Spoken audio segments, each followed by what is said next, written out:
Uh, Good afternoon, everyone. Can you hear me? Can you see my presentation? Can someone respond to me? Can you hear me? Can you see my screen?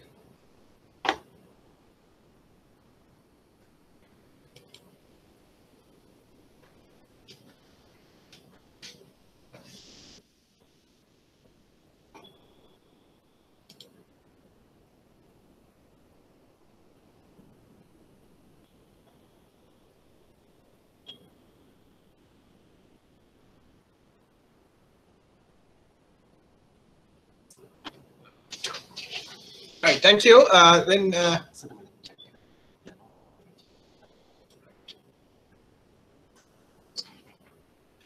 Right. Thank you. Okay.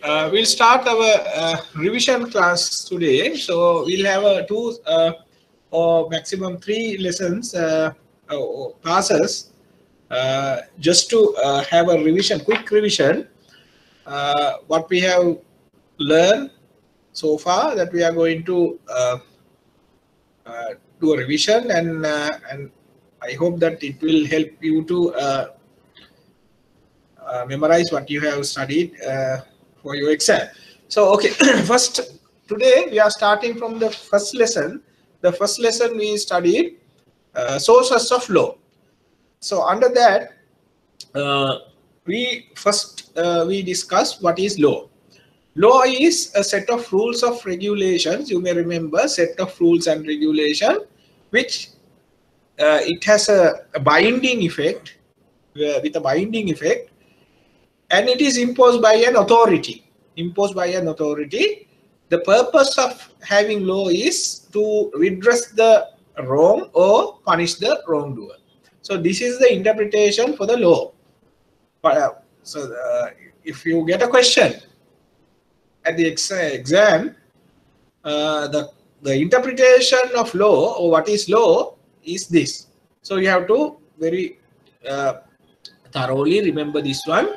It's a set of rules and regulation. That those set of rules and regulation, it has a binding effect, and it is imposed by an authority. The purpose of this set of rules is to redress the wrong or punish the wrongdoer. Now, if we apply this to a practical scenario, so think about a law that imposed in Sri Lanka. So if you get a law like we say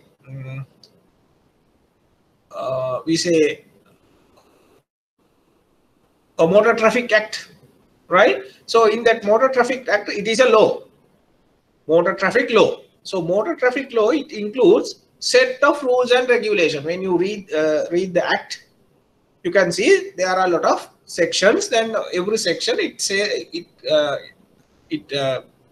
define, or it gives a set of rules and regulations, and those set of rules and regulation, it has a binding effect on the citizens of the country. So we are bound by the law passed by the government. So that is the second point.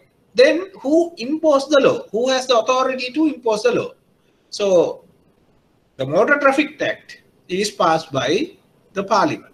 So Parliament is the authority to impose law. So that is number 3. Then what is the purpose of having a Motor Traffic Act? So Motor Traffic Act is introduced to punish the wrongdoers. That means if you breach any rules and regulation when you are traveling in a road, or when you are driving a vehicle, so you will be subject to punishment. So that is number 4. So every law that has been introduced to the country, it has been introduced by an authority. That could be the Parliament, or it could be sometimes a local authority like municipal council or provincial council. Those set of rules, it has a binding effect. If it is a law passed by the Parliament, the citizens of the country are bound by that. If it is a set of rules and regulation passed by the local authority, municipal council or provincial council, the people who live in that area within the jurisdiction of the municipal council or the provincial council are bound by the set of rules and regulation imposed by that authority. The idea behind the set of rules and regulation, imposed set of rules and regulation, is to punish a wrongdoer or to redress a wrong. So that is the answer to the question, what is law? Then we will go to the next one. Then we can classify law. We can classify the law in this manner. So that is law initially we can classify into two. That is domestic law and international law. Domestic law and international law. That is the first classification. We can divide the law into two segments. The first one is, we say, international law. International law governs the international bodies and states. So international law applies to the governments or other states, right, or international organizations. Now, for example, we say now we have a dispute with regard to a international issue. For example, we say now there is a oil tank is burning now.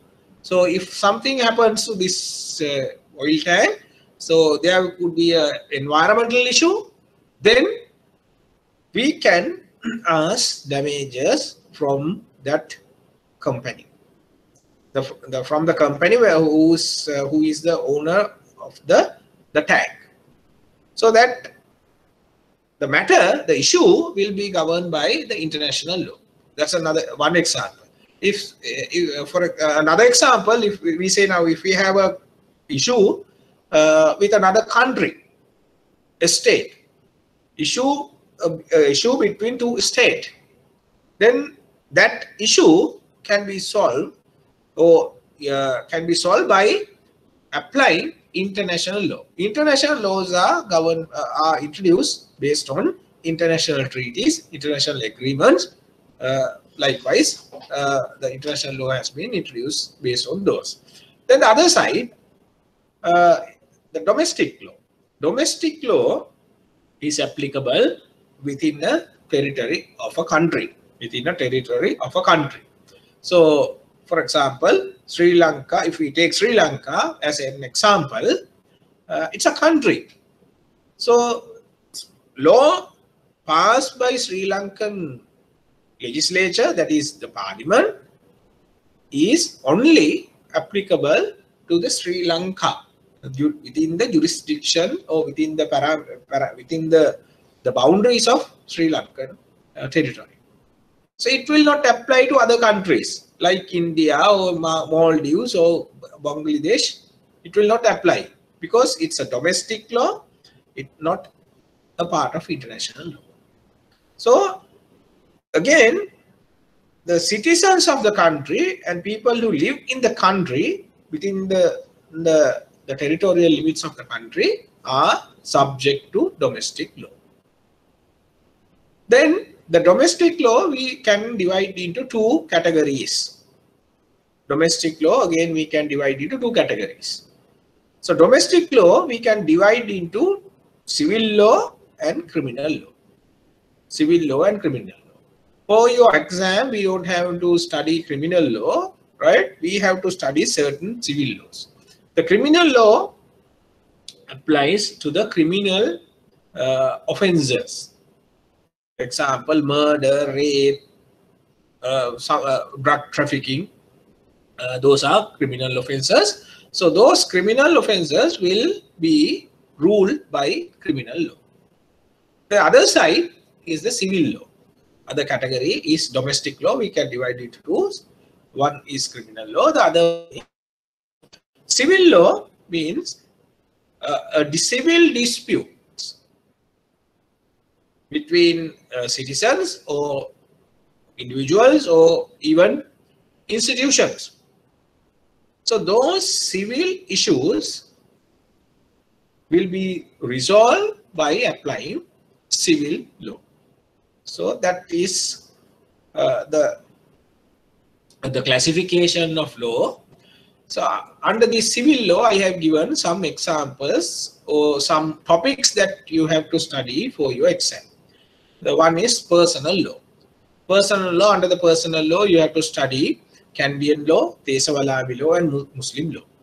Then another example for civil law is land law, banking law, commercial law, business law, and administrative law. Those are examples for civil law. Right. Then we'll go to the next slide. Sources of law in Sri Lanka. Right? What are the sources of law in Sri Lanka? Source mean the part or the things that we consider when we are introducing a law to the country or part of laws of the country. Okay. First one is a constitution or statute.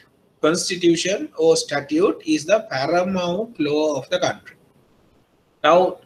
Nowadays, we are discussing again about a constitutional reform or a new constitution is to be introduced.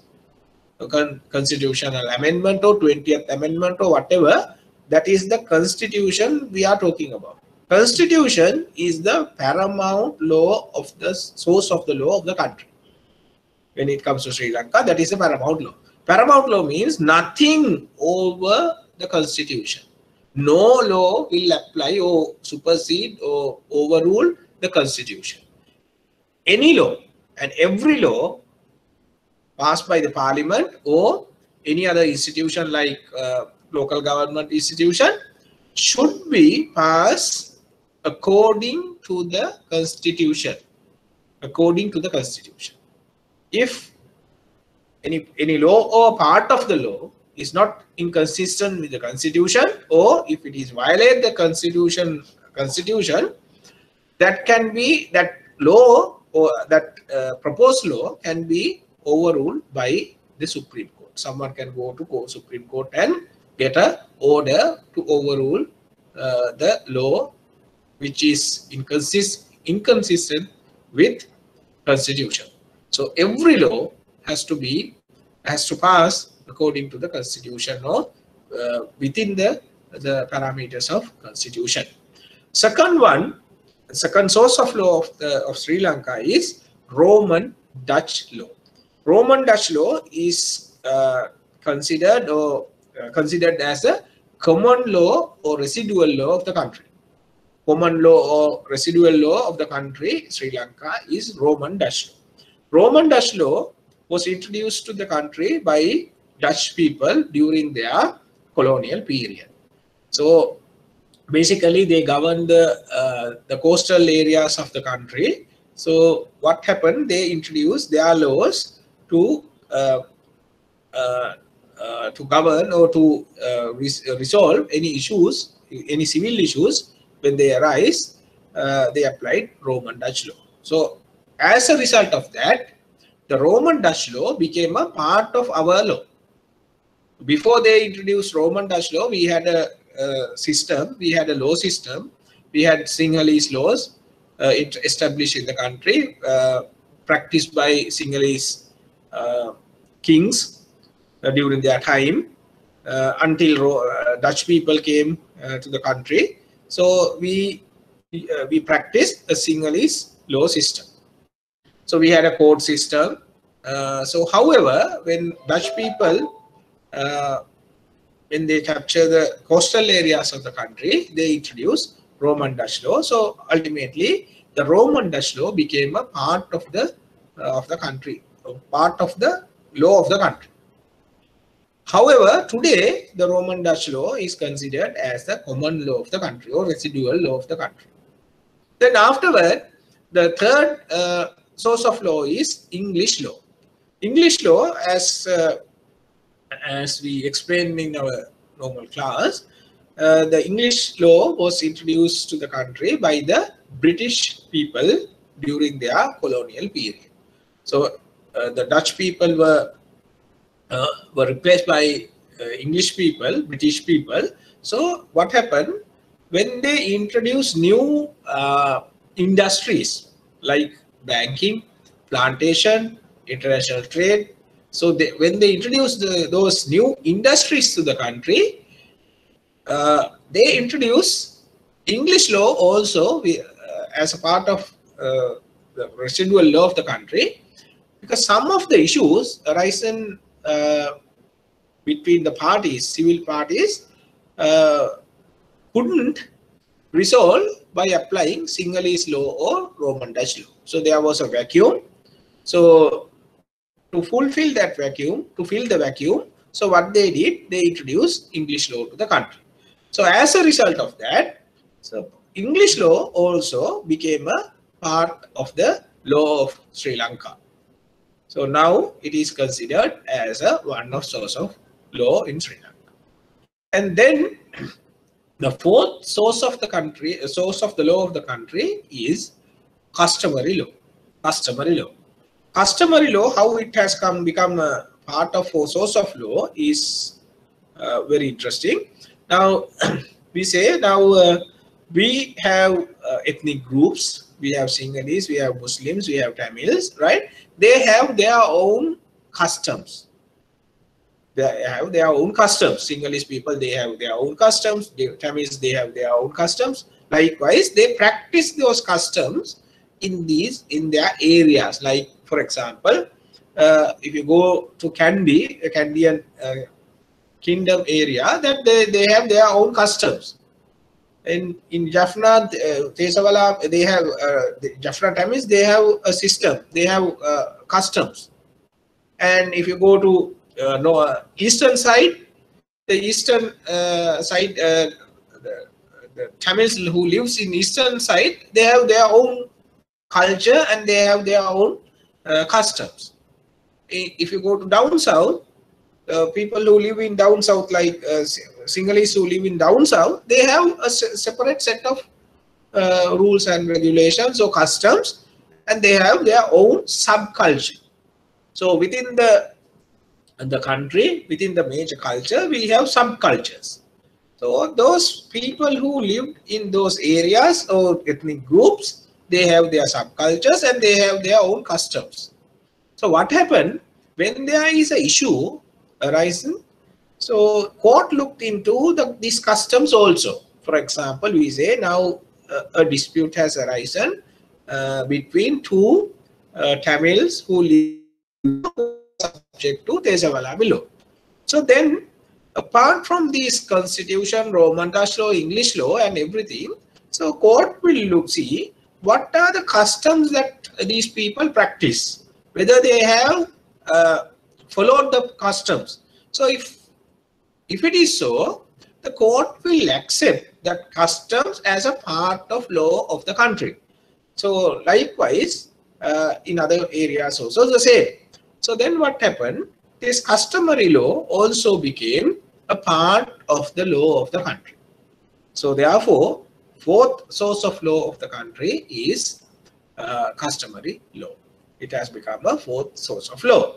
Then personal laws. Personal laws. The fifth one is personal law. Now, I previously explained you that we have subcultures in the country. We have ethnic groups who lives in the country. So they have their own personal laws. Now, for example, the people who lives in Kandyan, Sinhalese who lives in Kandyan kingdom, who are Kandyans, have their own personal law. So their properties, their marriages, their family matters will govern by Kandyan law. Then same same kind of laws, that is Tesavala law, applies to the people, the Tamils who lives in Jaffna Peninsula.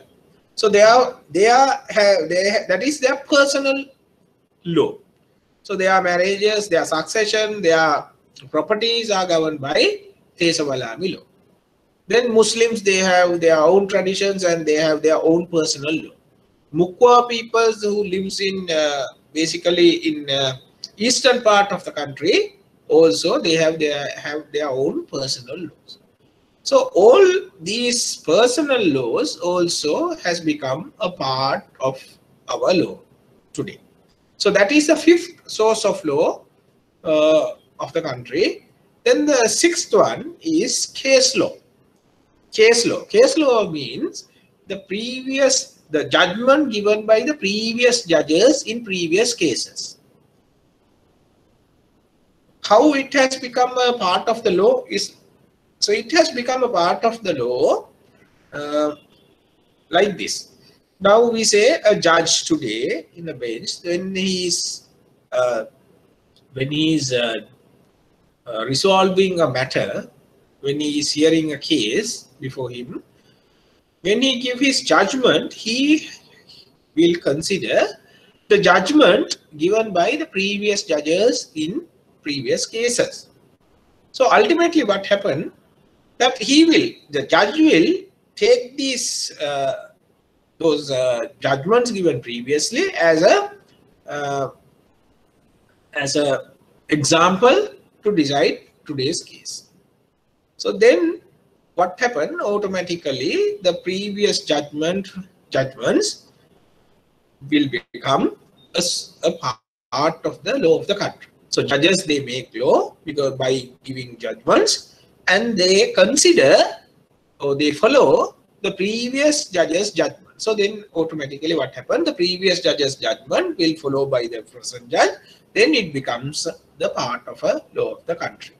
So these are the 6 sources of the law of the country. If I summarize this again, the paramount source of law of the country is the constitution.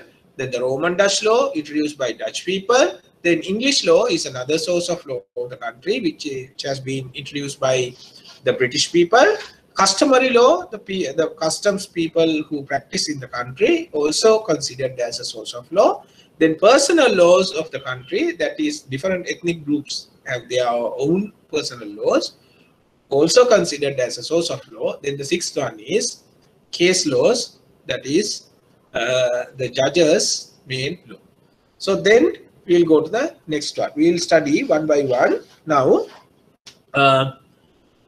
the sources, the personal laws. This is very important for your exam. So we'll just run through this quickly. Kandyan law. Laws. What is Kandyan law? Laws applied by Sinhalese kings. So Kandyan law is the law of the country before, or rather before the British people capture the Kandyan kingdom. So Sinhalese kings, they applied this law to the Kandyan kingdom. So there is a territory. So basically the Kandyan kingdom, it covered Central Province, North Central Province, Sabaragamuwa Province, Uwa Province. That is the area mainly, and part of from Mannar to Trincomalee also, that part also were included to the Kandyan kingdom. So law applicable by Sinhalese kings in the Kandyan kingdom is called Kandyan law. Kandyan law. So important thing here is the Kandyan law applied to everyone lived in Kandyan kingdom that era. Everyone means irrespective of their ethnicity, irrespective of their religion or whatever, all the people who lived in Kandyan kingdom was governed by Kandyan law. So for example, if we say if a Muslim person lived in Kandyan kingdom in that era, this is before the British people capture the Kandyan kingdom.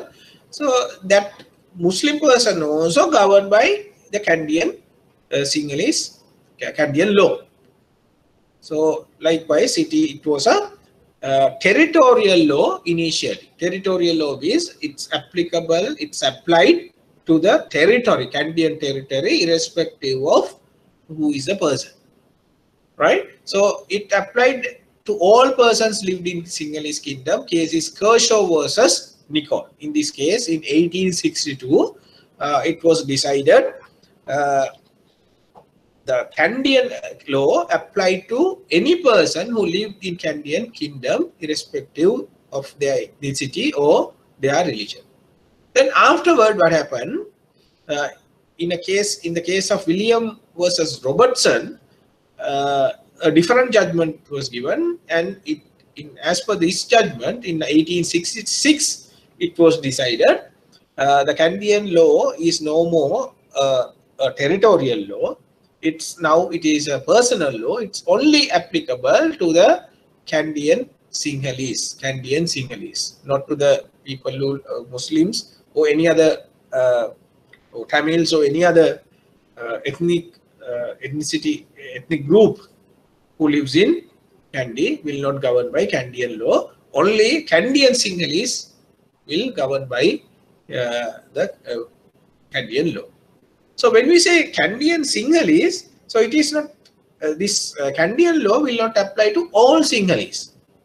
So for example, a Sinhalese who lives in other areas are not governed by Canadian law.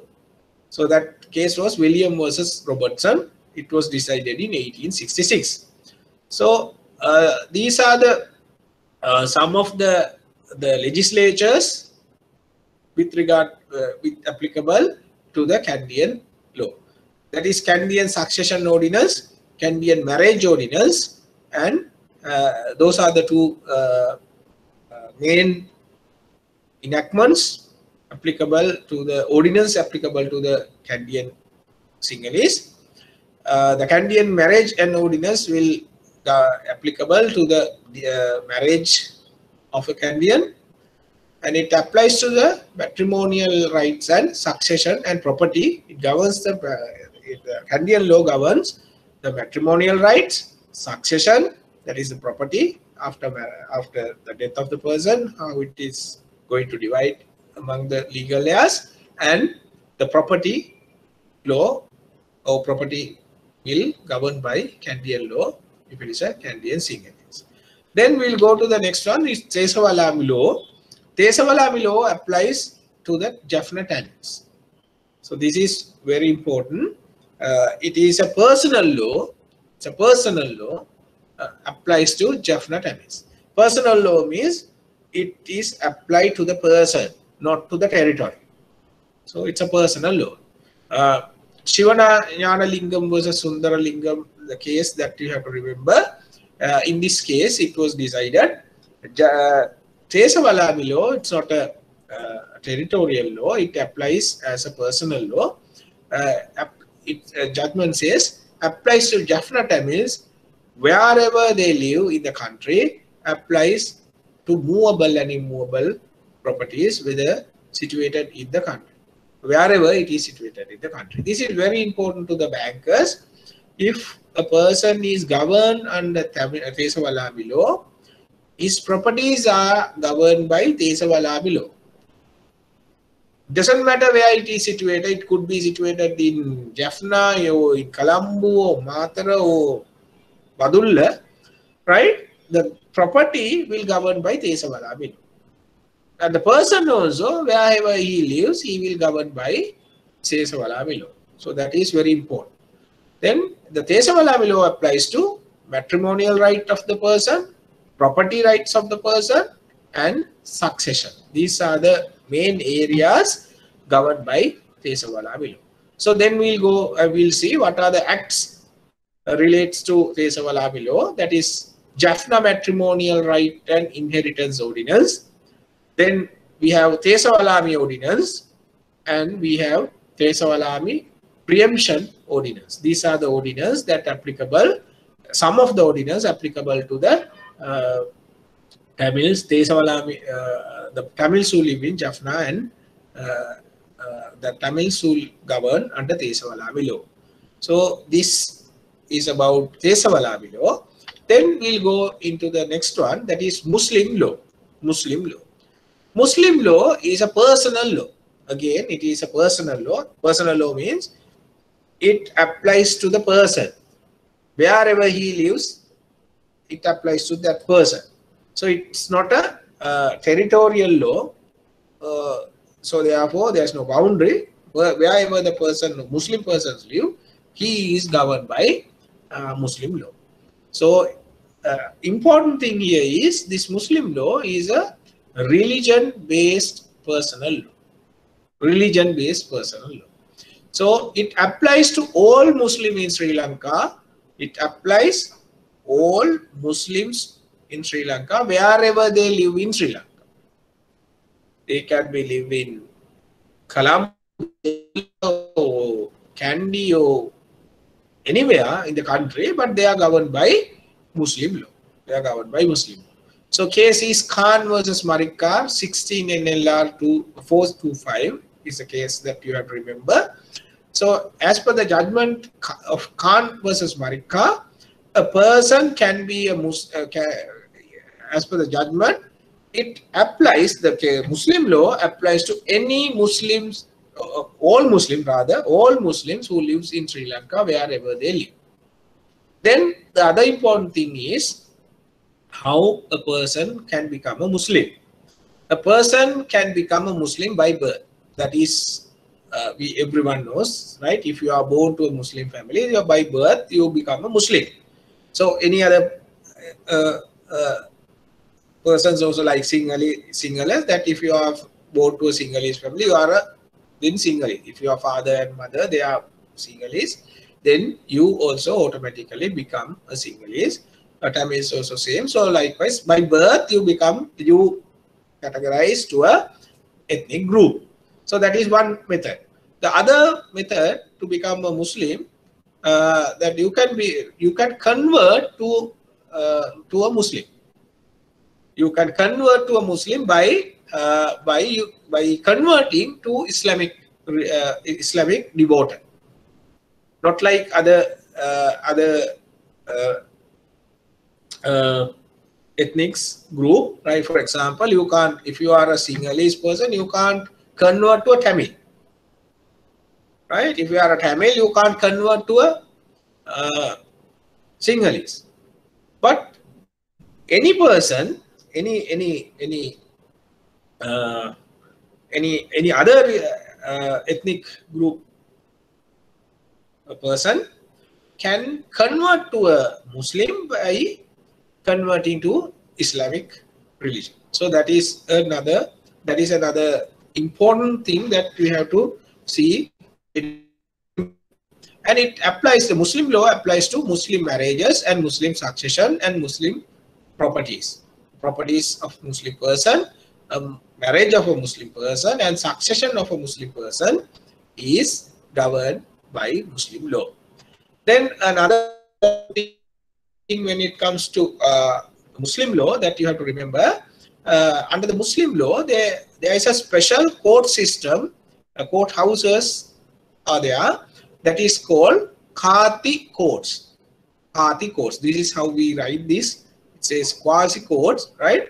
So it's a courthouse where they practice Muslim law only.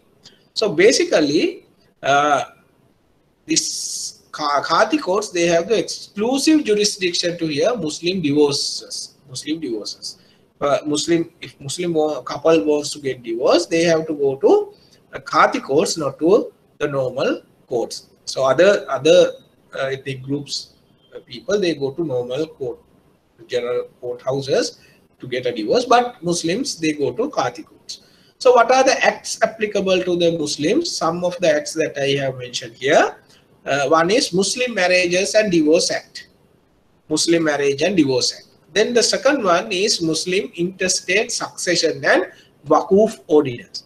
Those are the main two ordinance or acts applicable to the Muslims in Sri Lanka. So that is about Muslim law.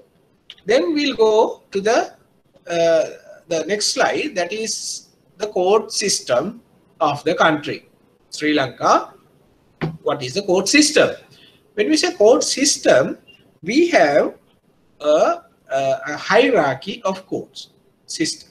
We have a hierarchy of court. This hierarchy that I have placed in an order.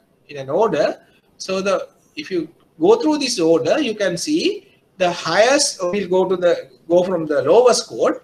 The lowest court of the country is the magistrate court. Magistrate court. That is in the bottom line. The magistrate court is the lowest court. The magistrate court has criminal jurisdiction and civil jurisdiction both. That means in the magistrate court, the magistrate can hear minor criminal matters and also civil matters. So that is the jurisdiction of that court. Then above the magistrate court, the second position of the hierarchy is the district court. District court. District court, basically it has civil jurisdiction. It has a civil jurisdiction.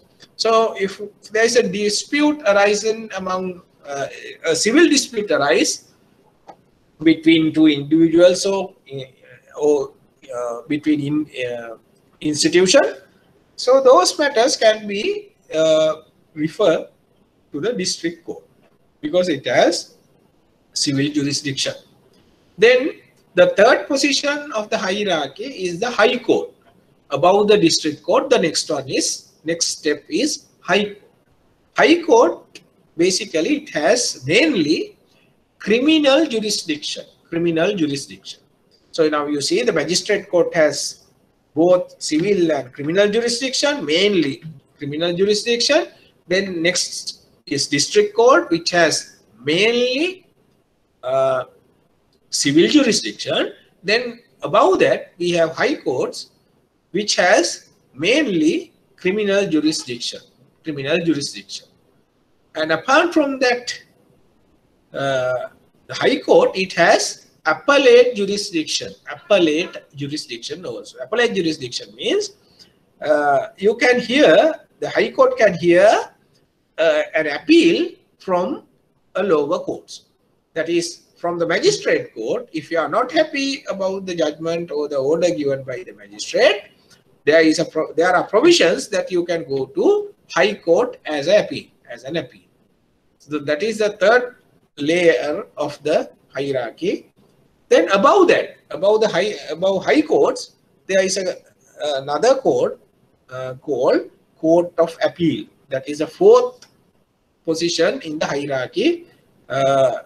Court of Appeal, it has appeal jurisdiction. Appeal jurisdiction means that court can hear appeals from the lower courts. It can hear appeals from high court, it can hear appeals from district court, it can hear appeal from magistrate court. So basically the appeal court, it has civil jurisdiction and also criminal jurisdiction. In other words, appeal court can hear civil appeals and also criminal appeals. The appeals come from district court are based on civil transactions. So civil appeals can refer to Court of Appeal, and Court of Appeal has the jurisdiction to hear that. If it is an appeal from high court or magistrate court, that would be a criminal appeal. Criminal appeal means because they are practicing criminal, they are hearing criminal matters. So those appeals also can be heard in appeal court. So basically, mainly the Court of Appeal, it has an appeal power jurisdiction and it has a civil appeal jurisdiction and also it has a criminal appeal jurisdiction. Above the next one, above the Court of Appeal is the Supreme Court. That is the highest court in the country. No other court above the Supreme Court. Supreme Court, it has appellate jurisdiction. So from Court of Appeal, you can appeal to the Supreme Court. If you are not happy with the judgment or decision of the Court of Appeal, then the final appeal that you can refer to the Supreme Court. So above the Supreme Court, there is no place that you can go or you can appeal. So therefore, the decision of the Supreme Court is the final and conclusive. Final and conclusive. So when we say Supreme Court has jurisdiction to hear appeals, it has two types of jurisdiction, appellate jurisdiction. That is to hear civil matters, civil appeals, and to hear criminal appeals. So basically, Supreme Court has criminal appeal jurisdiction and it has civil appeal jurisdiction. So that is the hierarchy of the court system of the country. Right. Then we'll go to another important slide, that is principle of judicial precedent or stare decisis. Stare decisis is a Latin word. English meaning of this stare decisis is judicial precedent. So what is this? What do you mean by judicial precedent? A judge is obliged to decide the case before him by giving reference to the previous decision. So that is the idea of this principle, judicial precedent principle. If I explain you further, we'll say a judge is hearing a case today. So he wants to decide the matter. So when he is giving his judgment, he is bound to follow the judgments given by the previous judges in a similar kind of matter. So you are bound to follow the previous judge's judgment. So then that is the principle which we call judicial. So absolute authority is the decisions of the Supreme Court. As I explained you before, above the Supreme Court there is no other court. So therefore, Supreme Court is the highest court. So therefore, the decision of the Supreme Court is the absolute authority. So all other court judges who decide case has to follow the Supreme Court judgment. So for example, if I am a judge, if I am deciding a case now, I have to see whether a similar kind of case has been resolved before by a previous judge. If it is so, then I have to follow the judgment given by the previous judge.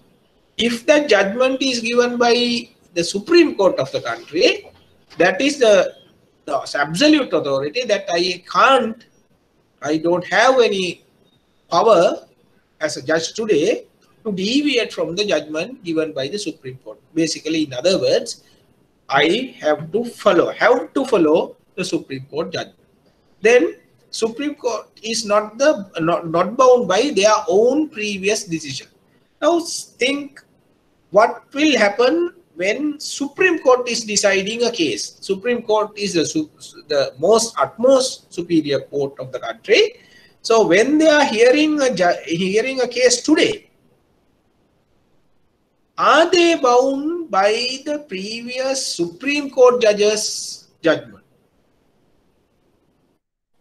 When a Supreme Court is deciding a case today, are they bound to follow the judgment given by previous Supreme Court judges?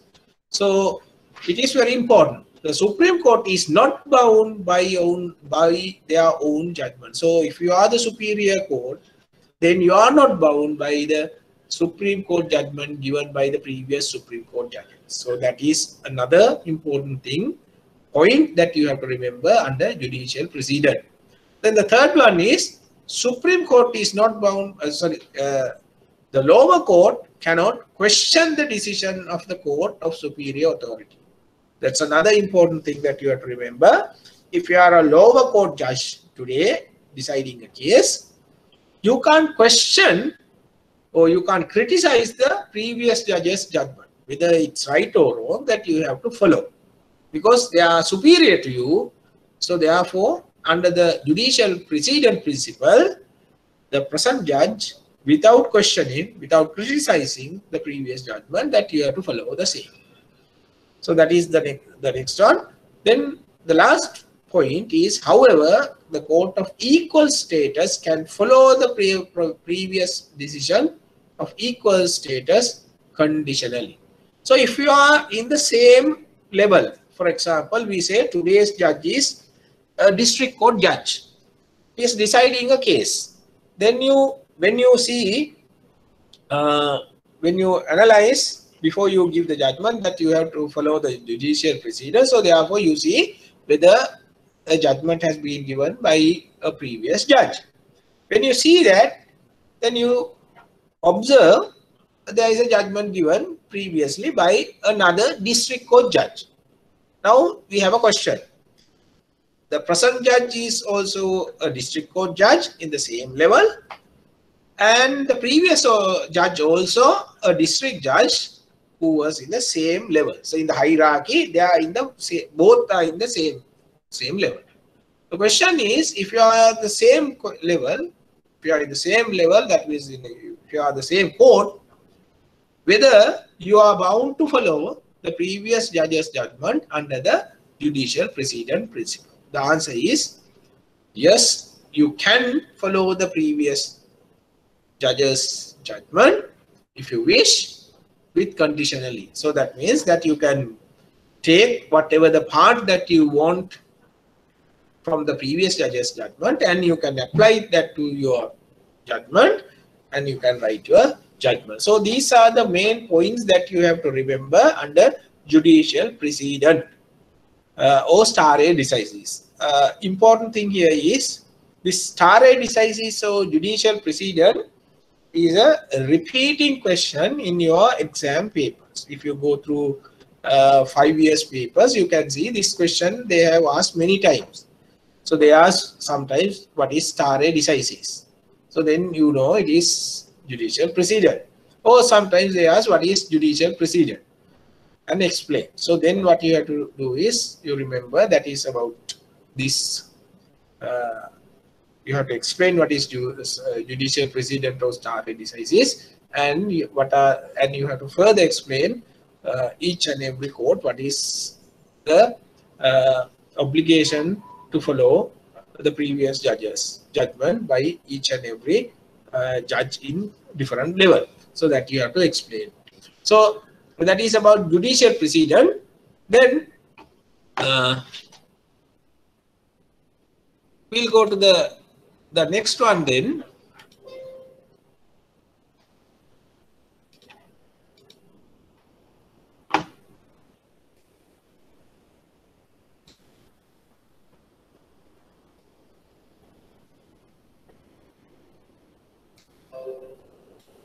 Okay.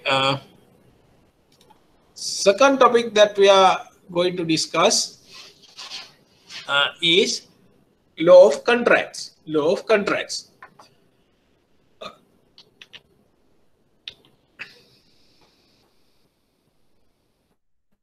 Okay, under the law of contract, we are going to discuss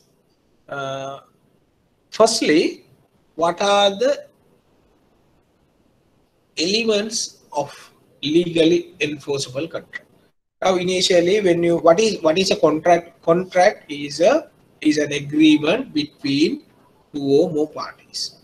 You enter into a contract, that is that is to do something or not to do something, that you agreed with another person, a person or with another parties, right? So contracts you can divide into two categories. Contracts, some of the contracts are legally enforceable, some contracts are legally not enforceable. Legally enforceable means if the contract is breached, that you can go to courts and get remedy. Right? That is called legally enforceable contract. Say, other type of contracts are legally not enforceable. That means even if it is breached, that you can't go to courts and ask any relief, because it is not recognized, that contract will not recognize as a legally enforceable contract by the court. So therefore, those are the two types of contract that we see. Then I said some of the contracts are legally enforceable. Some of the contracts are legally enforceable. That means if it is breached, if one party breached the contract, the innocent party can go to courts and ask for remedies.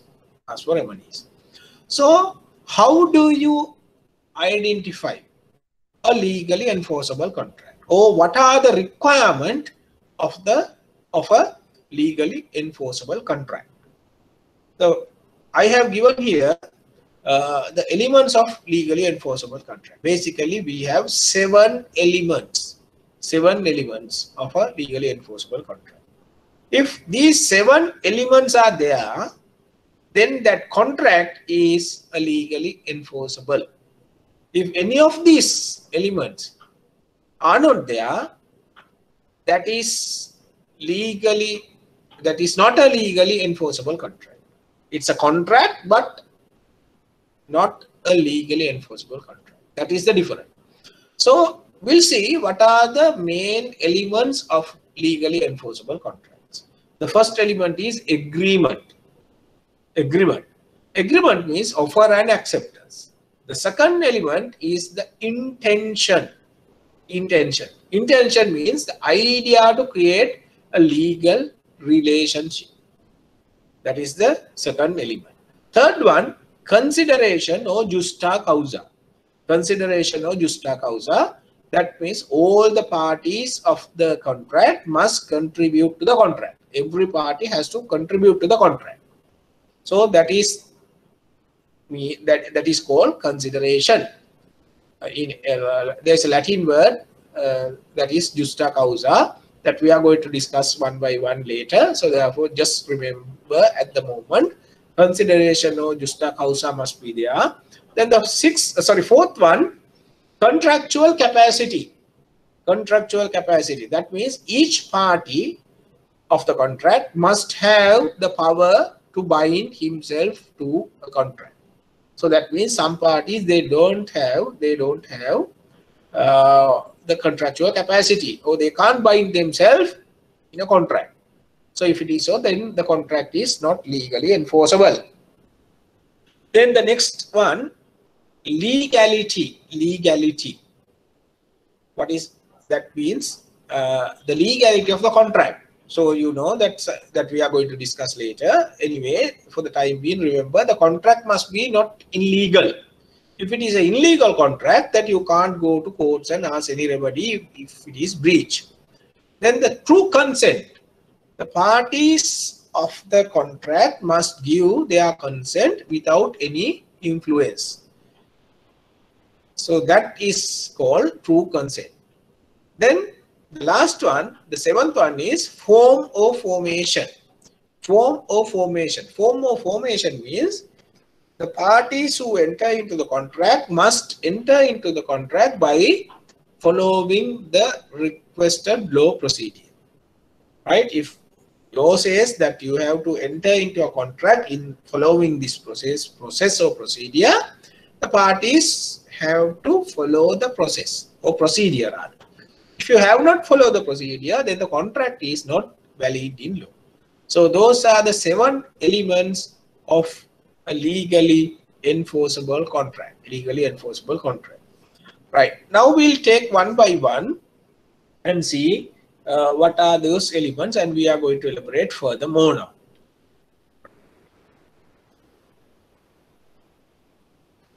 First element is agreement. We'll see what is an agreement. Agreement is offer and acceptance. Agreement means offer and acceptance. What is an offer then? Offer is a promise capable of acceptance to be bound on particular terms. Offer is a promise. Offer is a promise given by the offeror to the offeree. And this promise, it is capable of acceptance. This offer, the nature of the offer is, it is capable of accepting. The other party can accept it. Once you accept, once the other party, that is the offeree, is accepted the offer, between the parties there is a, then creates a legal bond. So that is the third part or third important point of the offer. Offer is a promise. Offer can be accepted, and once it is accepted, it creates a legally bond. Then the second point is the offer is set out in terms upon which the offeror willing to enter into a contractual relation with the offeree. So offer is a promise.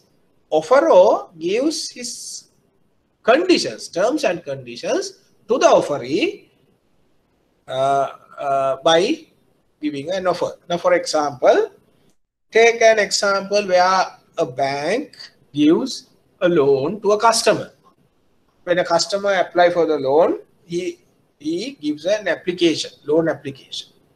After evaluating the loan application, what the bank will do?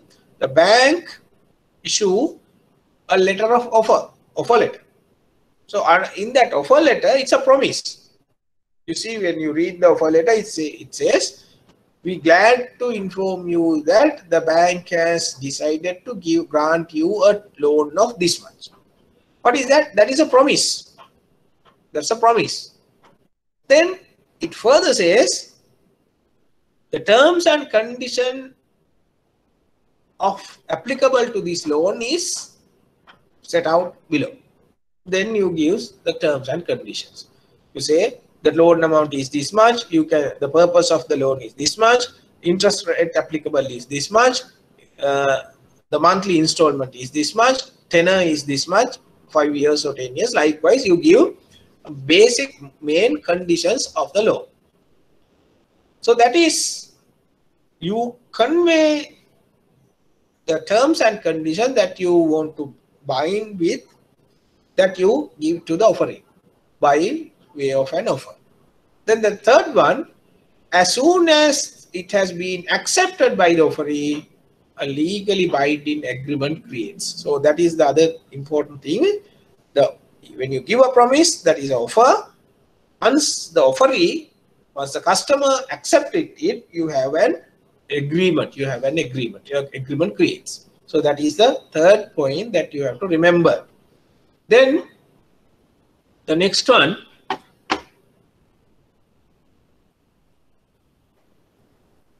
what is acceptance? Acceptance. Offer, then the next is acceptance. Offer plus acceptance creates an agreement. Acceptance is an unconditional consent to all the terms of the offer. That is called acceptance. Acceptance means the unconditional consent of the offeree to all the terms of the offer. So, as I told you, the offer carries terms and conditions, some of the terms and conditions. Now if you are a banker, you may have seen that once the loan is approved, you send an offer letter to the customer. So that offer letter carries certain terms and conditions. Subject to those terms and conditions only, the bank will provide a loan. So then the customer has to accept the offer. When he is accepting the offer, he accepts all the terms and conditions without any condition. All the terms of the offer without putting in any condition. So if you put a condition, then it is not a valid acceptance. So customer, they just sign the acceptance letter. They can't put additional clauses there.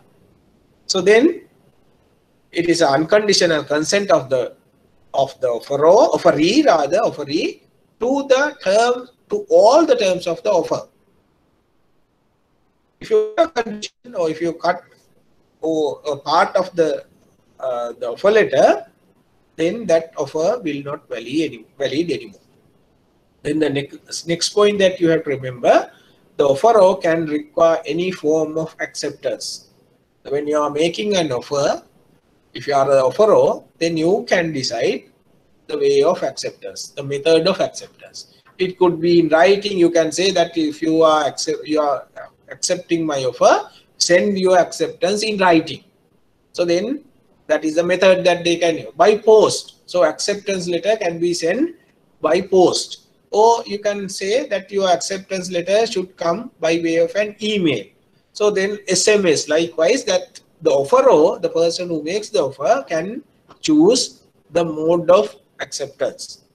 Then the next point is, acceptance is not effective unless it is communicated to the offeror.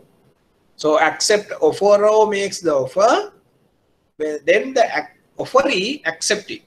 When the offeree accepts the offer, offeree has to communicate the acceptance to the offeror. That is very important. Unless it is communicated to the offeror, then the offer is not, sorry, the acceptance is not valid. Acceptance is not valid. Then another important point here that I have mentioned, silence is not an acceptance. Silence means you send an offer, customer does not sign, right? You put a condition in the offer saying, if we don't receive an acceptance within 3 days, or if we don't hear anything from you within 3 days, that we will consider you have accepted our offer. So that kind of condition that you can put, but however, that is not legally valid. So that condition is not legally valid. You can't say, if you are silent, that we consider that you have accepted. It's not that. Silence is not an acceptance. Case is Feldhaus versus Bentley 1862 case.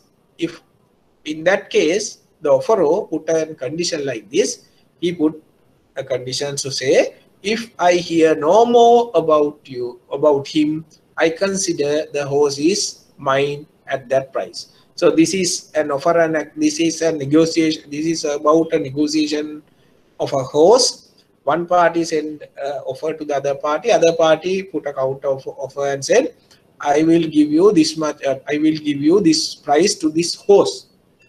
And also he put a condition like this. He said, if I hear no more about him, about the horse, I consider the horse is mine at that price. So he said, if you don't send me, if you don't reply to me, I will consider that you agreed to my offer, or rather my price, and that is an acceptance. So that was decided. In that case, it was decided silence cannot be accepted as an acceptance or considered as an acceptance. That is some points with regard to the acceptance. Then we'll go to the next one, postal rule. Postal rule. This is also very important. In many of the previous exams, they have asked several occasions. Repeat. What is postal rule? Postal rule is this. This is applicable to the acceptance of offer. So in simple language, the postal rule is communication of acceptance will be complete and effective at the point when the letter of acceptance is posted or placed into the hands of the relevant postal authorities, not when it is received. So this is very important point. You may remember in the previous slide, we said acceptance is not effective unless it is communicated to the offeror. Unless it is communicated to the offeror. This postal rule applies to that. Postal rule applies when the acceptance you send by way of post as a letter, right? Then the the principle says, postal rule says, it is not necessary to communicate that to the offeror. If you post the letter, that is the point, that if you post the letter, that consider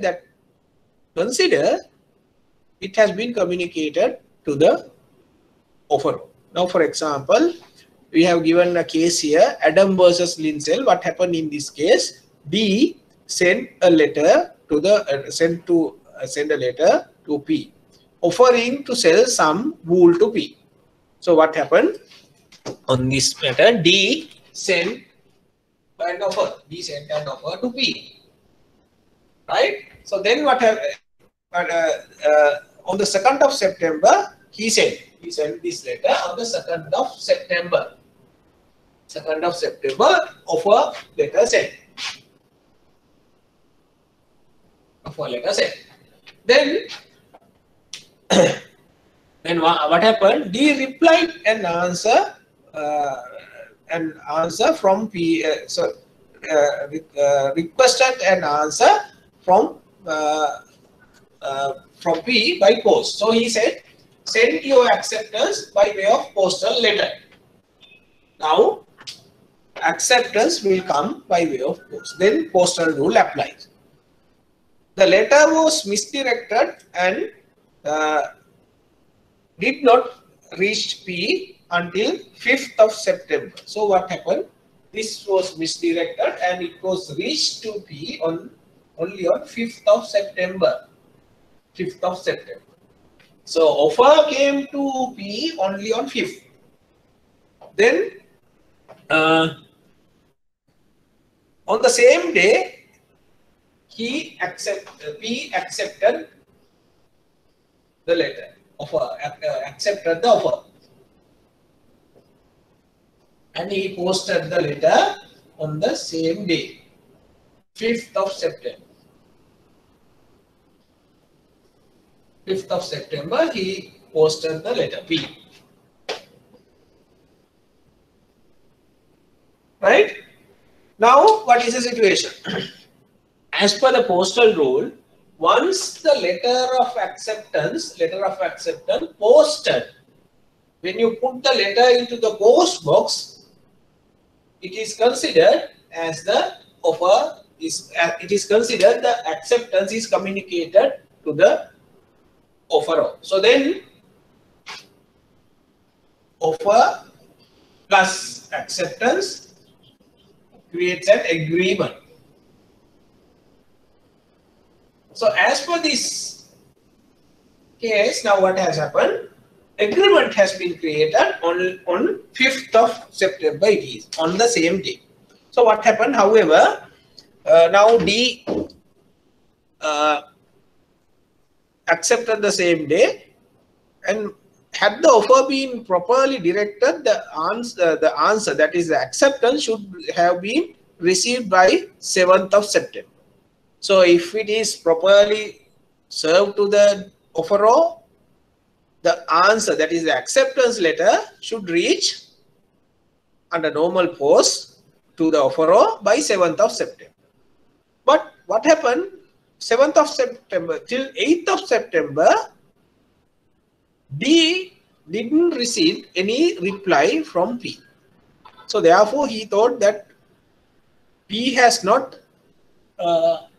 accepted the offer. So therefore, what he did, he sold the wool to somebody else. So he waited till 8th of September, no answer from P. But then he thought that P has not accepted. So therefore, he sold the wool. Now actually what has happened?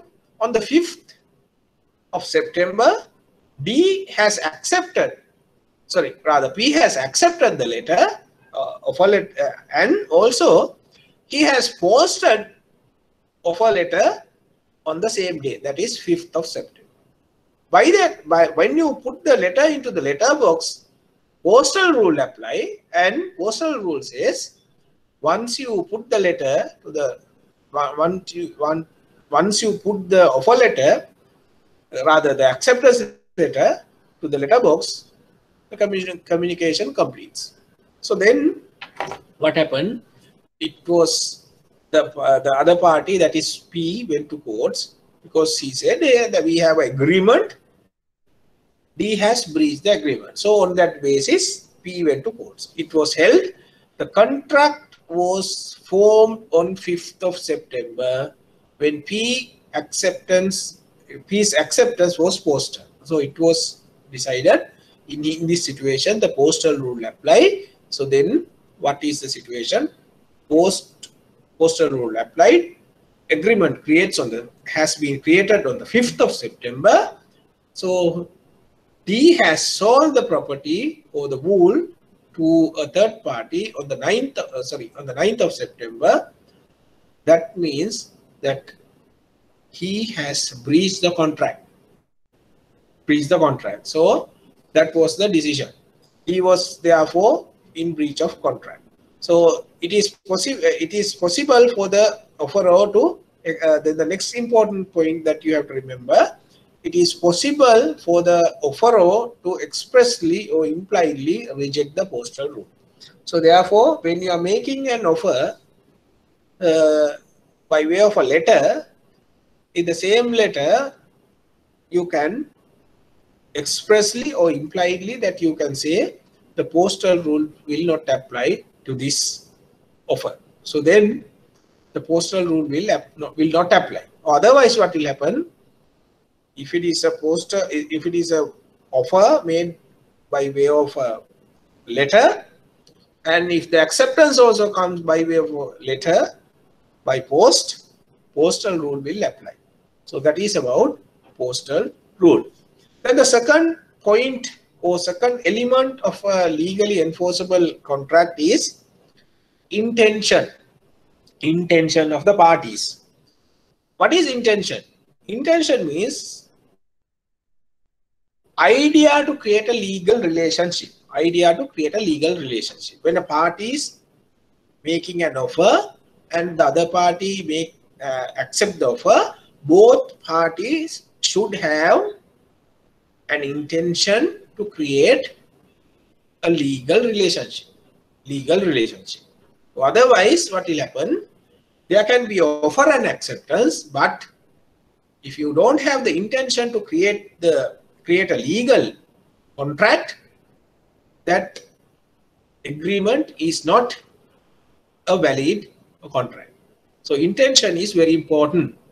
In every contract, there is an agreement, but every agreement is not a contract. So when you offer something and the other party accept it, you have an agreement. But all these agreements you cannot consider as a legally enforceable contract. For example, domestic agreements. Domestic agreements means that in day-to-day life, when we live, we make promises. Right? Domestic promises, husband and wife or brothers and sisters, right? Siblings, that we make promises. The other party or our spouse or our brothers and sisters, they accept our promises. So offer and acceptance is there. However, those domestic agreements that we cannot consider as a legally enforceable contract. So therefore, if it is breached, that you can't go to courts and ask any remedy. The other example is agreement among friends, right? We make promises to our friends, and friends, they accept our promises, but we don't have the intention. To create a legally enforceable contract. We don't have the idea, if this promise is breached, that I will go to courts and file action against my friend, right? So those are called social contract or social agreements. Domestic agreements and agreements among friends are examples for non-agreements without any intention to bind themselves under the law. To create a legally enforceable contract, the parties must have intention to be legally bound by their own agreement. So if it is a legally enforceable contract, parties that you enter into the agreement, both parties or all the parties must have the intention to create legally enforceable contract. That is about intention.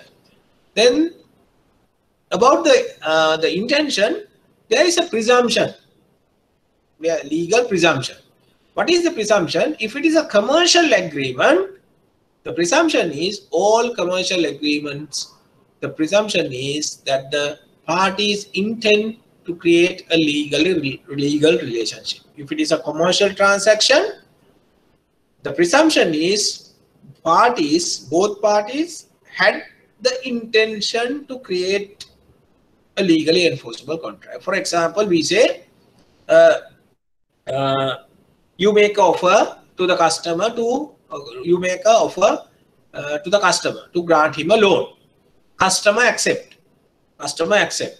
So then you create an agreement. So that is a commercial transaction. That's a commercial transaction. So then the presumption is you have the intention to create a legal enforceable contract. You can't say that I just make the offer. I didn't have the intention to create a legal relationship because it is a commercial transaction. Then the presumption about domestic and social agreements, the presumption is that parties do not have the intention to create a legal enforceable contract. That is the presumption, legal presumption. Two presumptions, one is about the commercial agreements, the other one is about social agreements. Then we'll go to the next one. That's a third element of a legally enforceable contract, that is consideration or justa causa. Consideration or justa causa.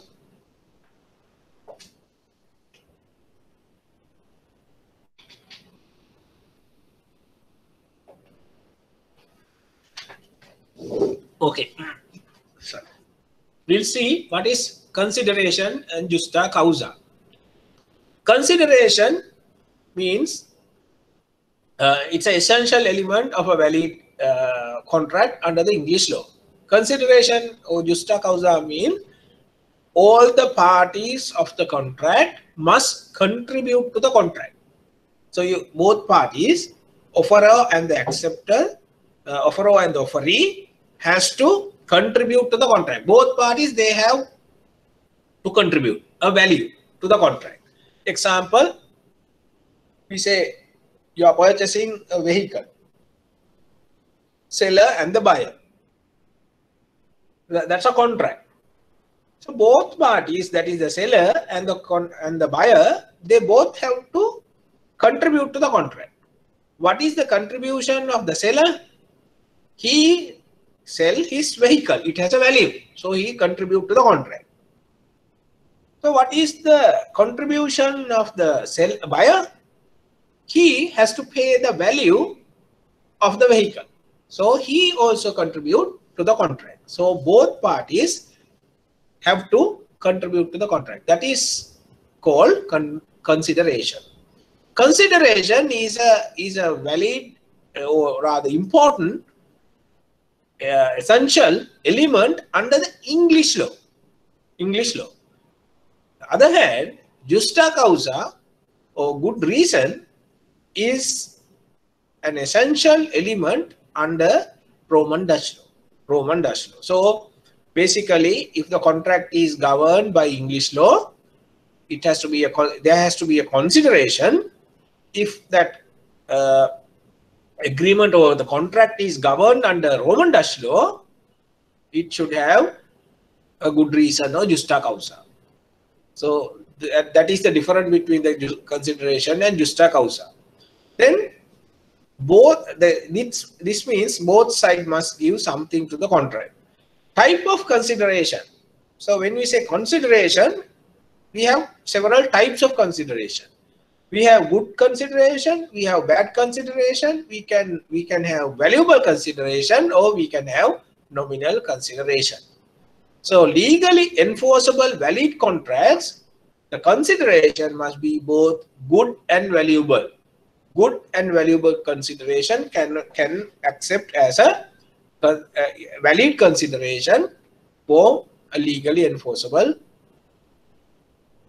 contracts. So bad or nominal consideration cannot be then considered as a valid consideration for a valid contract.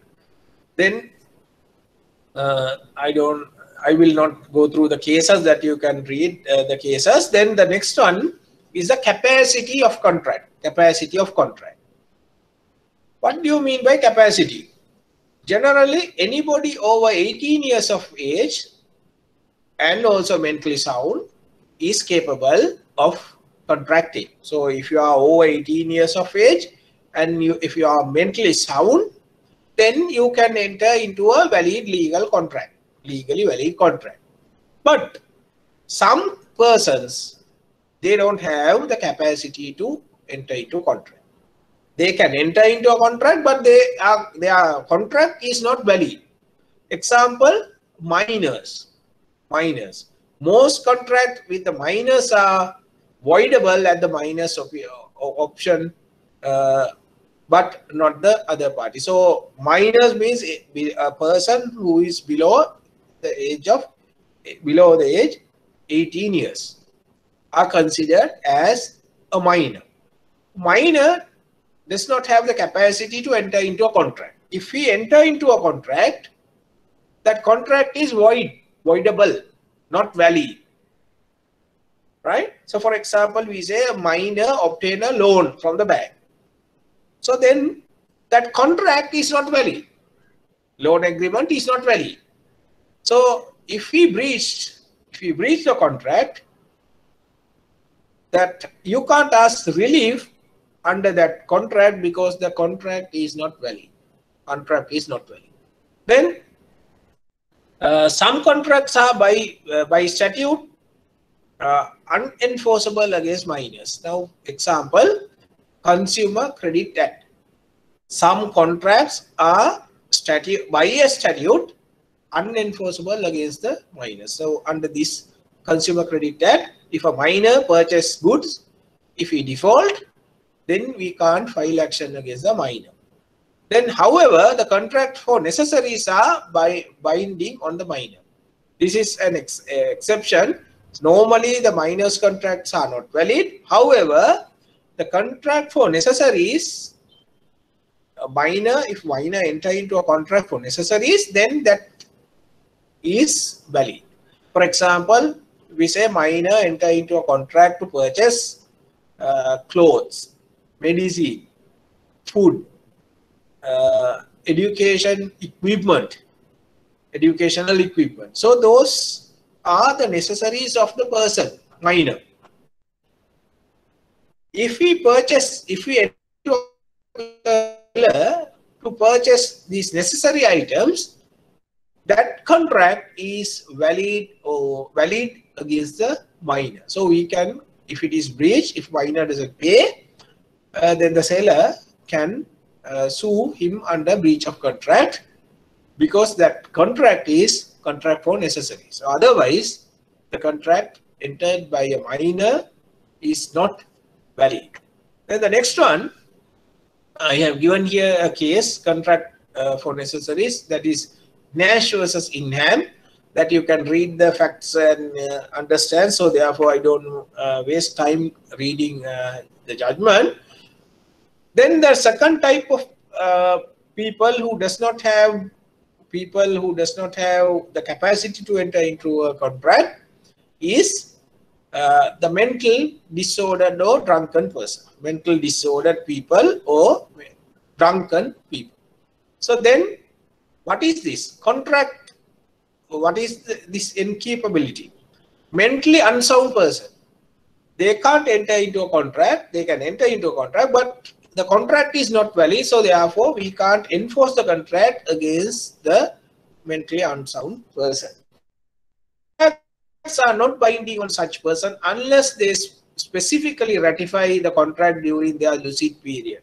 If it is a mentally unsound person, the contract is not valid unless he ratify the contract or confirm the contract during the lucid period or clear period.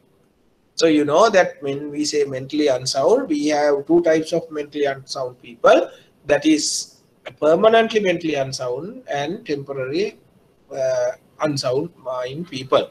So if they enter into a contract during their uh, incapable period, that is when they are mentally unsound. However, later on, if they cure their illness, then they can confirm the contract that they entered into while they were mentally unsound. Basically, that contract is not valid. But if that person during his lucid period, that means when he cleared from his illness, if we confirm the contract, then the contract is valid or contract can be enforced against that person. So that is about the mentally unsound person. Then the fifth element of contract, a legally enforceable contract, is legality. Legality. What do you mean by legality? Legality means the purpose of the contract. When you enter into a contract, the purpose of the contract must be legal. If it is illegal, the contract is then not valid. For example, two parties can enter into a contract to smuggle drug or drug trafficking, right? So A enter into a contract with B. A promised to pay 100,000 to B if B transport 1 kilo of heroin from Colombo to Mathura. So that is a contract. That is a contract. But the contract is illegal. Contract is illegal. The purpose of the contract is illegal. Then we say one party breached the contract. That means A paid 100,000 to B, but B didn't transport the heroin from Colombo to Mathura. Now that's a clear breach. The question is whether A, who has paid the money, whether he can sue B for breach of contract.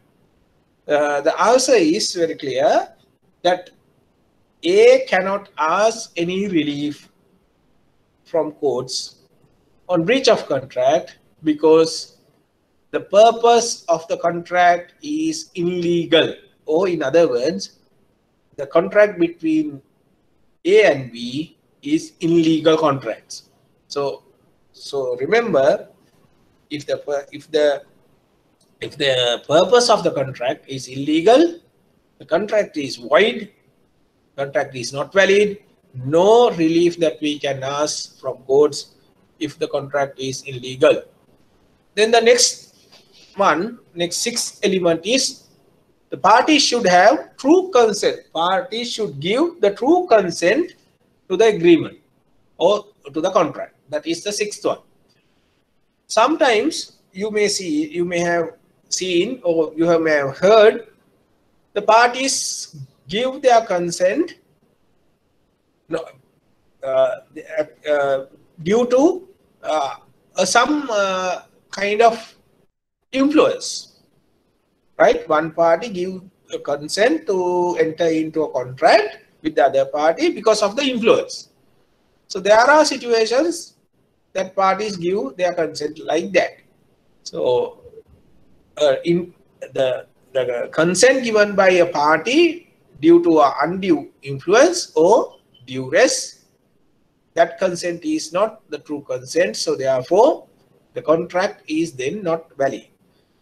Undue influence, what do you mean by undue influence? Example, a party can influence unduly the other party to enter into a contract.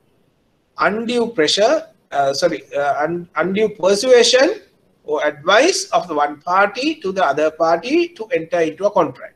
The case I have given here is a Bank of Credit and Commerce versus Aboudi. Happened. A husband used abuse language to the wife and asked her to sign the mortgage bond. Then it was held. The property was held jointly with husband and wife. Husband used abuse language and asked wife to sign the mortgage bond. Then the wife went to court and she said that I signed the document. I gave my consent, but that was not my true consent because I was under undue influence. So the court held the wife consent was not genuine consent. It was under undue influence of the husband. So therefore, the mortgage is not valid. That was the decision, right? Then duress. Duress means threat. Undue influence, that you pursue the person to give the consent. Duress means you threat the person to give the consent. Now, for example, A and B, A can threat to kill B unless he signed the deed. So that is when D signed the deed that he give his consent. But that is not true consent because he signed the deed or signed the agreement or signed the document because the other party threat to kill him. So therefore, that is called duress. Duress, if there is a duress, then the true consent is not there, then the contract is not legally enforceable. Then the seventh element of legally enforceable contract is form or formation. Form or formation, the last element of legally enforceable contract. What do you mean by that? Now, for example, under the law, certain contracts that you have to enter into by following the process or the procedure specified in law. For example, say you purchase a land. You purchase a land. When you purchase a land, you just can't go to the seller and pay money and get the land on a receipt. That is not correct. The procedure is set up under the law. So when you are purchasing a land, so what you have to do is you have to execute a deed. You have to write a deed. So for that, you go to a lawyer or notary and you sign a deed. On a deed, by executing a deed only, that you can purchase a land. Otherwise, what will happen? Even though you have paid money, your transaction is not valid because you have not executed or you have not formed the contract as per the as described under the law. Some examples I have given here. Purchase of vehicle, right? Then you know that you have to sign the documents and you have to fill the application and you have to transfer the ownership at RMV. So you have to follow that procedure. Unless you follow that procedure, the transaction is not valid. The contract is not valid. Purchase of good. When you go to a supermarket to purchase goods, you don't sign an agreement. You don't register your name, but you just go and give money, pay money, and get a receipt. So that is the procedure when you are purchasing good. But that procedure cannot follow when you are purchasing a land or vehicle. So what I want to tell you here is the parties who entering into a contract has to follow the procedure set out by law to form the contract. That is called formation of contract. So those are the 7 elements of the contract legally. Then we'll go to the next one. That is banker-customer relationship. Banker-customer relationship. First, we'll see what is a bank. As per the Banking Act, the banking law is governed by the Banking Act, mainly by Banking Act, that is Act number 30 of 1988. And that's under this Act, the banker has been defined. Who is a bank? The bank, the Act gives a clear definition for the word bank, banker, and the banking business. As per the section 2, subsection 1 of the Act, subsection 1 of the Banking Act, only incorporated companies are allowed to do banking business. So therefore, that remember, if you want to be a bank, if you want to have a bank, that you have to first register a company. The registration of company is governed, the provisions of the registration of a company are set out in Companies Act, right? That is the first step. Then further, that company has to obtain a license to carry out banking business. Firstly, that you have to form a company, register the company, and then you have to obtain a license to carry out banking business. The license has to be obtained from the central bank to carry out banking business. Then, other than the licensed commercial banks or licensed specialized bank, no one can use the word banker, bank, or banking. These words that you can't use. No company can use this word unless that company has a license to carry out banking business. If you have not obtained the license from the central bank, you can't use this word. Then, what is banking business? What is banking business as per the Banking Act? Banking Act says the banking business that we have divided into two parts. First part is receiving funds. As per the section 86 of the Banking Act, the bank can receive funds from the public. You can receive from public money through the acceptance of money deposit. Through acceptance of money deposit, that you can get money. Then on condition, what is the condition? Condition is the bank is supposed to pay the money to the customer or to the depositor on demand. Whenever the customer demand or the depositor demand, the bank is obliged to pay that money to the customer. Then the second part of the banking business is how do you use that funds or deposits? We can use those deposits for the advances, for investments, for any other operations either authorized by the law or customary banking practices. That is a banking business. We can lend money, loans, ODs, whatever the way that we can lend money. So because we can use that funds for advances, and also we can invest money. We can invest money in the share market or wherever we want because it is permitted. Then we can do any other business, any other operations, either it is authorized by law or customary banking practices. Then who is a customer? Who is a customer? Oh, we are discussing who is a banker-customer relationship. Under that, we discuss who is a banker. Then we discuss who is a customer. Section 82 and 83 of the Bills of Exchange Ordinance mention the term customer, but no definition given. And also in the Banking Act, there is no definition for the word customer.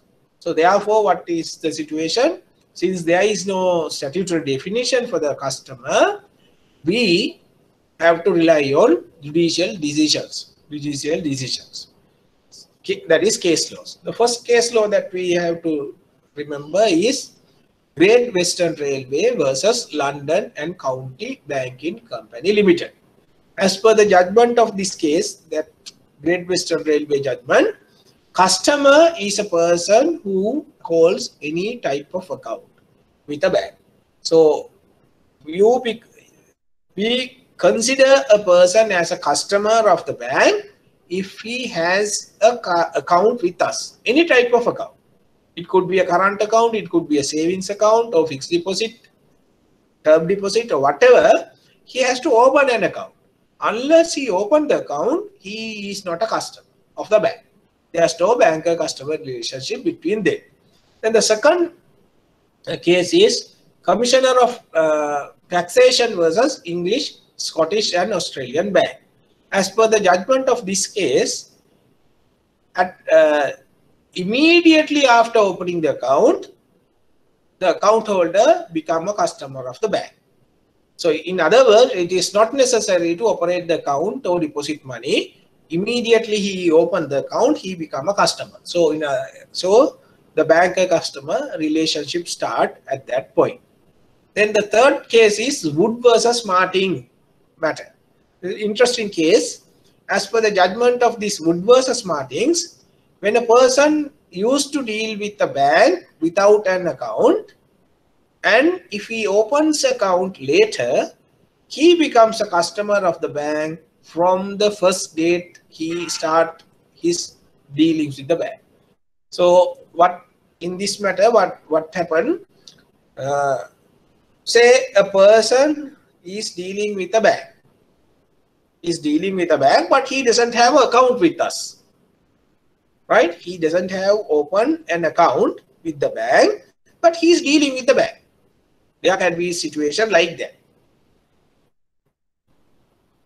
He is not a customer of the bank. In other words, there is no banker-customer relationship between them because the person has not opened an account.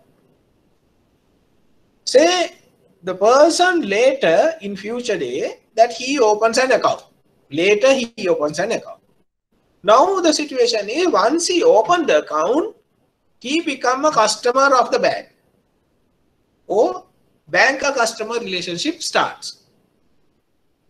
As per the judgment of Wood versus Martins, the person become a customer of the bank not from the date that he opened the account, but from the date that he dealt with the bank.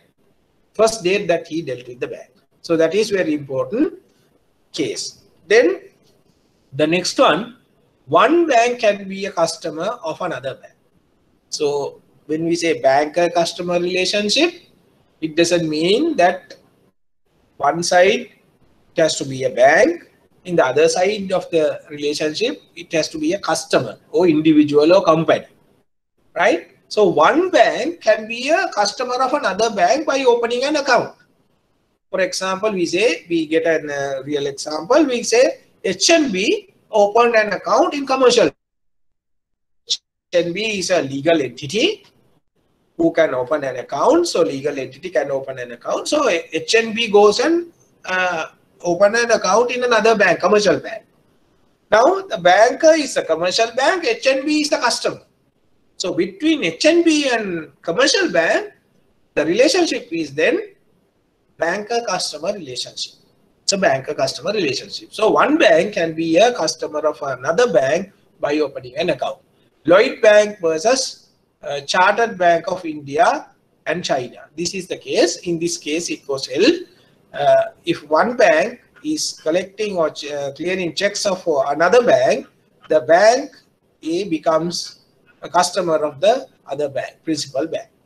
Then the fifth point that I want to discuss here, even after the account is closed or ceased, the bank has the duty of secrecy. That is, duty of secrecy we are going to discuss next.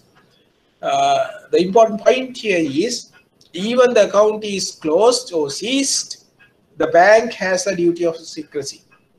Then the sixth point is, even the account is overdrawn, the account holder continues to be a customer. So if he is defaulted, if the account is overdrawn, he is a customer. So banker-customer relationship is there. Unless the account is closed, the banker-customer relationship prevails. Banker-customer relationship prevails.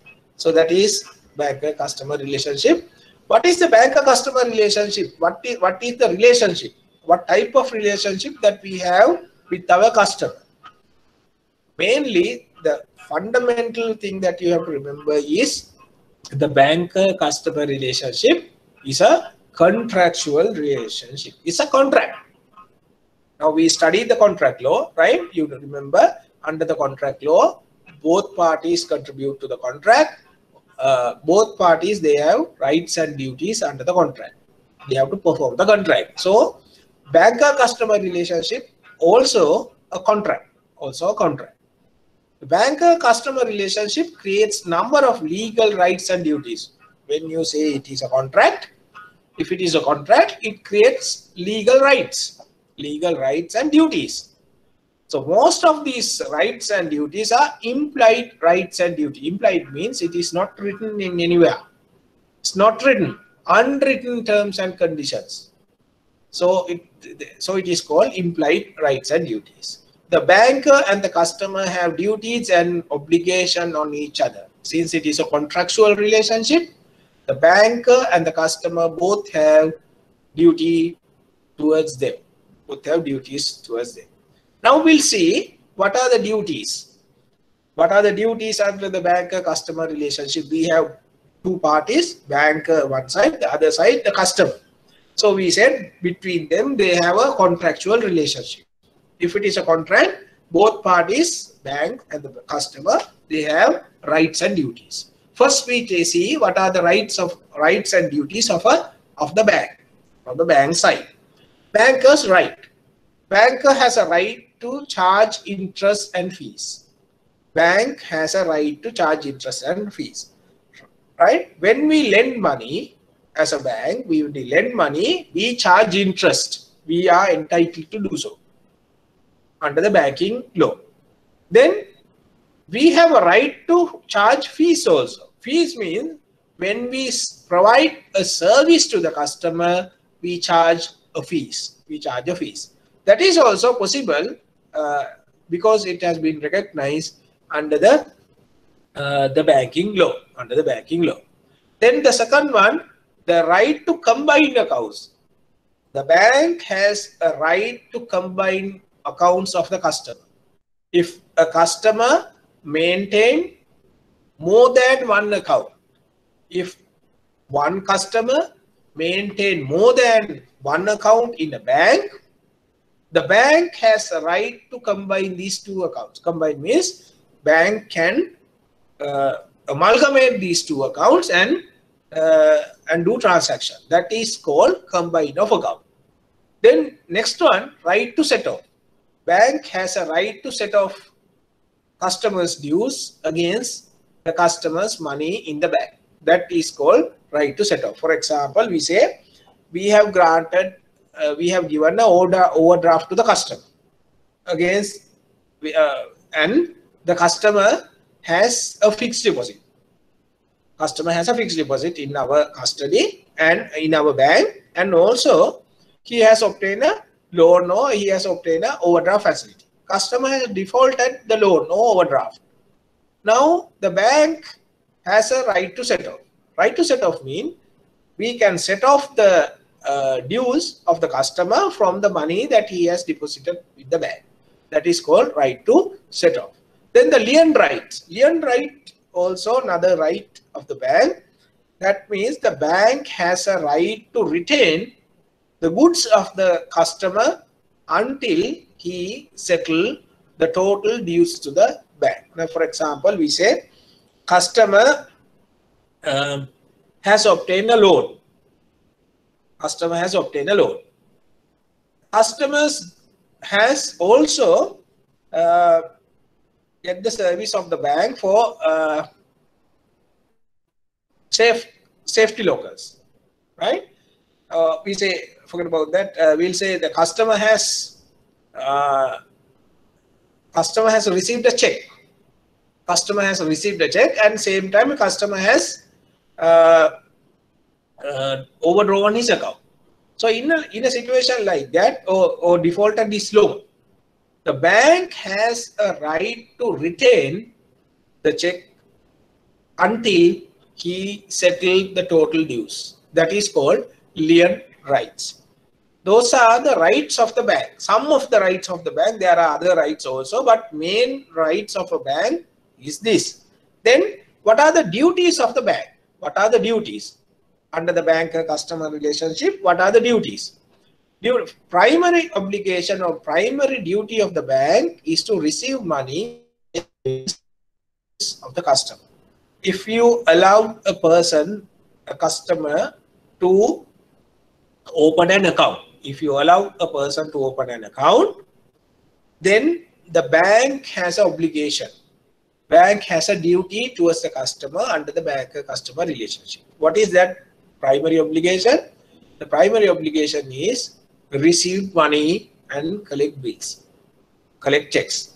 That means if customer deposit money, the bank has to receive that money and collect checks for the customer. The checks issued to the customer will deposit to the account. That bank has to collect the checks. So those are the main primary obligation of the bank. Apart from that, there are other obligations under the banker-customer relationship. Has obligation to provide banker's opinion when customer requested. Banker's opinion to be provided. Then third one is to honor the customer's check. When a current account is open, the customer has a right to issue checks. Customer can issue checks.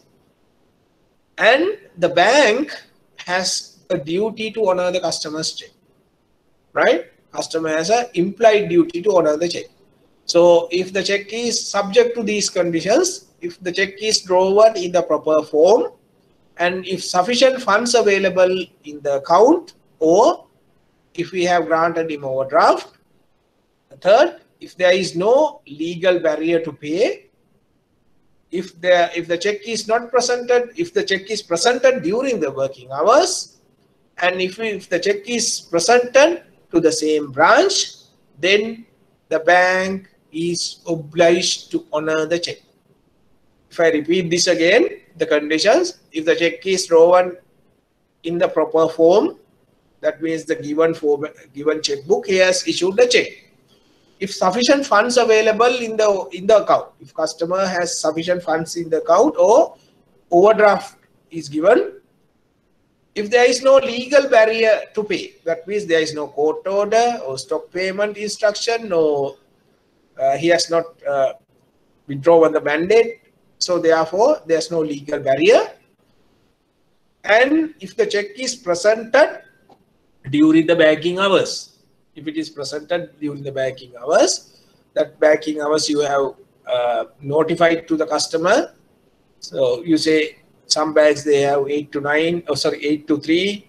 Some banks they work 9 to 3. Likewise, they have working hours. So if that check is presented during the banking hours, and also if it is presented to the same branch where the check where the account is maintained, then in a situation like that, the bank has to honor the customer's check. Bank has to honor the customer. If the bank wrongfully dishonor the check, then what will happen? The customer can sue the bank and can ask damages on breach of contract. Next is important one is duty of secrecy. This is very important, very important point that you have to remember. This is a repeating question. Every year that they have repeated this question. So therefore it is very important. Under the banker-customer relationship, one of the most important duty that the bank has, that is duty of secrecy. Duty of secrecy or duty of confidentiality. What do you mean by this? The duty of secrecy means the banker should not divulge any information of the customer to a third party without the consent of the customer. If I repeat again, the bank should not divulge any information of the customer to a third party without the consent of the customer. Then the other important thing here is this is not limited to the account details, and it is applicable to all facts arising out of the banker-customer relationship. So that means the banker cannot divulge any information, not only the account details, any information of the customer to a third party without the consent of the customer. For example, you can't divulge the address, telephone number of the customer without his consent to a third party. Then this is a substantial principle of the banking law. This has been recognized in the Banking Act, and the bankers are bound by the Act.